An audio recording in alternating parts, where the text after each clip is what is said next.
Hello welcome to everyone IQ math. अब हामी यहाँ तलको प्रश्न सल्भ गर्न गइरहेका छौँ। हाम्रो प्रश्नमा हामी पढौँ। यहाँ छ प्रश्न चिन्ह राखिएको ठाउँमा के हुन्छ है। यहाँ के हुन्छ भनेर सोधेको छ। उपयुक्त विकल्प छनौट गरी अनुक्रम पत्ता लगाउनुहोस् भनेर हामीलाई प्रश्न सोधेको छ। अब बेसिकली हामीलाई एउटा यो हाम्रो म्याथ बेसिक म्याथसँग सम्बन्धित प्रश्न सिक्वेन्स सिरिज अर्थमेटिक ज्योमेट्रिक जुनबाट नि आउन सक्छ। अप्सनमा हामीलाई दिएको छ कमा छ क्यू, खमा छ आर, अनि गमा छ यम, अनि घमा छ यन हैन। सिक्वेन्स सिरिज भनेपछि हामीले त्यहाँको डिफरेन्स सबट्र्याक्ट हुन्छ कि एड हुन्छ कि मल्टिप्लाई हुन्छ त्यस्तो पत्ता लगाउनु पर्ने हुन्छ है।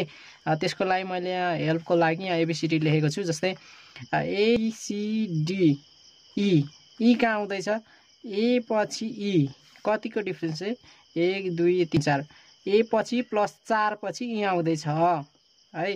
त्यसपछि अनि फेरि के आउँदैछ, आई आउँदैछ भने ई को पछाडि फेरि 1 2 3 4 प्लस 4 पछि आई हुँदै आउँदैछ भने त्यसै गरी जुम हैन। लास्टमा यम छ 4 को एड हुँदै गएको रहेछ हैन।